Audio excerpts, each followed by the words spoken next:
Guys Parker solar probe, क्या आप मुझे बता सकते हो कि पार्कर सोलार प्रोब जो है वो किसका है, कौन सी कंट्री का है? तो यूनाइटेड स्टेट्स की नासा का पार्कर सोलार प्रोब हमें देखने को मिल रहा है। नाम से समझ में आ रहा है सोलार प्रोब।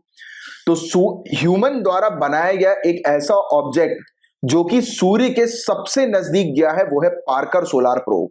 तो ये पॉइंट आप बहुत अच्छे से ध्यान में रखिएगा, राइट, कि ह्यूमन द्वारा बनाया गया एक ऐसा ऑब्जेक्ट जो कि सूर्य के काफी नजदीक गया है, that is Parker solar probe.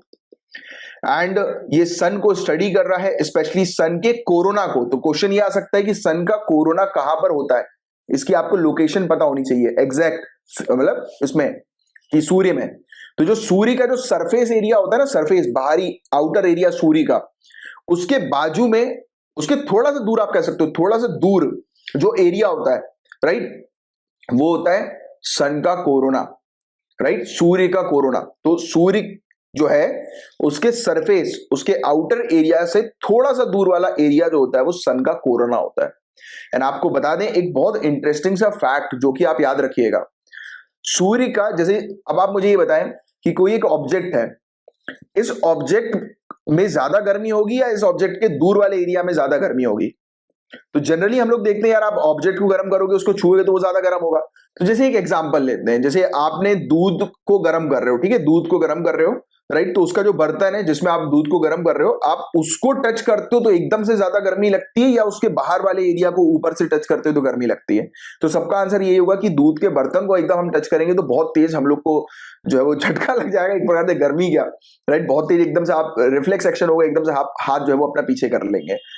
सन के केस में बताऊं क्या है, सन का जो आउटर सरफेस है उससे ज्यादा गर्म इसका कोरोना है, यानी कि इसके और थोड़ा सा बाहर वाला एरिया। इस कॉन्सेप्ट को समझने के लिए साइंटिस्ट, रिसर्चर स्टडी करना चाहते हैं सन के कोरोना को, क्योंकि ये सन का कोरोना ही एक ऐसी चीज है जो कि सोलार विंड को ट्रिगर करता है। इसी के कारण सोलार विंड होती है और सोलार विंड के कारण हमारी काफी सारी सैटेलाइट्स भी अफेक्ट होती हैं, राइट। ये पूरा सोलार सिस्टम की अगर आप बात करें, या इवन धरती की जो मैग्नेटिक फील्ड जो होती है ना, उसको भी अफेक्ट करता है ये सोलार विंड, और ये ट्रिगर होती है सन के कोरोना से। तो मेन जो पार्कर सोलार प्रोब का मेन जो ऑब्जेक्टिव है वो यही है, सन के कोरोना को स्टडी करना एंड ओवरऑल सन को स्टडी करना, राइट। तो बट ये सन के कोरोना वाला कॉन्सेप्ट अच्छे से ध्यान में रखना, ये इंपॉर्टेंट है आपके लिए। तो बहुत नजदीक तक गया है और ये मैग्नेटिक फील्ड और पार्टिकल्स जो हैं स्पेशली कोरोना के, तो उसको स्टडी करेगा, राइट। और बताया जा रहा है कि साइंटिस्ट को जो है वो क्रिटिकल इंफॉर्मेशन मिलेगी सन से रिलेटेड, कि किस प्रकार से सूर्य जो है वो सोलार सिस्टम को इन्फ्लुएंस करता है।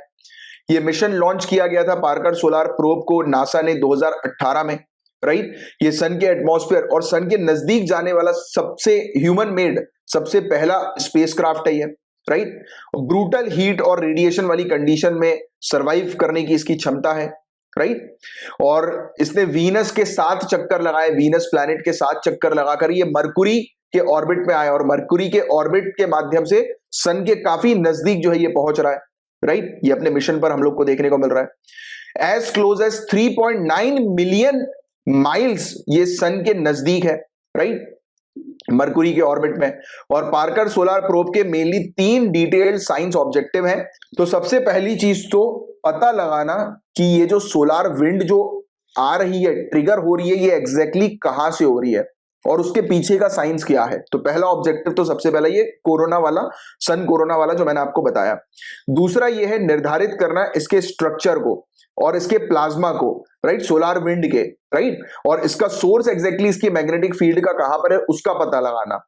तीसरा एक्सप्लोर करना मैकेनिज्म, कि किस प्रकार से ये जो पार्टिकल्स हैं ये ट्रांसपोर्ट होते हैं, कैसे ये धरती के नजदीक तक आते हैं, धरती की मैग्नेटिक फील्ड को अफेक्ट करते हैं। तो कुल मिलाकर इनके जो 3 मेन ऑब्जेक्टिव है वो यही है कि कोरोना को स्टडी करना और सोलार विंड किस प्रकार से एक्सिलरेट हो रही है, ट्रिगर हो रही है, उसका पता लगाना। और बाकी सेकेंडरी ऑब्जेक्टिव तो है ही सन को स्टडी करना, राइट। और कोरोना के बारे में मैंने आपको बताया कि कोरोना सूर्य के सरफेस से भी ज्यादा गर्म लेयर है, राइट। एंड कोरोना जो है वो सोलार विंड को राइज करती है, मतलब उसी के कारण सोलार विंड होती है। एंड अनप्रेडिक्टेबल सोलार विंड जो होती है हमारी प्लैनेट की मैग्नेटिक फील्ड को तो डिस्टर्ब करती ही करती है, बल्कि हमारी जो कम्युनिकेशन टेक्नोलॉजी यानी कि हमारी सैटेलाइट्स वगैरह जो है उनको भी इफेक्ट रखने की क्षमता इसके पास है, इफेक्ट करने की क्षमता रखती है। एंड सेकेंडली हमारे जो ह्यूमन मिशन जो होंगे स्पेस के, राइट? तो उनको भी डिस्टर्ब करने की क्षमता रखती है ये सोलार विंड। तो अगर हमें पता लग जाए कि ये सोलार विंड कब ट्रिगर हो रही है, तो एटलीस्ट हम अपने जो स्पेस की जो मिशंस हैं उसको उस अकॉर्डिंग प्लान कर सकते हैं, राइट? जिससे कि कोई बड़ा एक्सीडेंट ना हो उससे बचने के लिए। तो ये था गाइस पूरा ओवरऑल टॉपिक जिसके बारे में एक अच्छी आपको जानकारी होनी चाहिए। मैं उम्मीद करता हूं पार्कर सोलार प्रोब से रिलेटेड आपको प्रॉपर पूरी डिटेल जो है वो मिल गई है।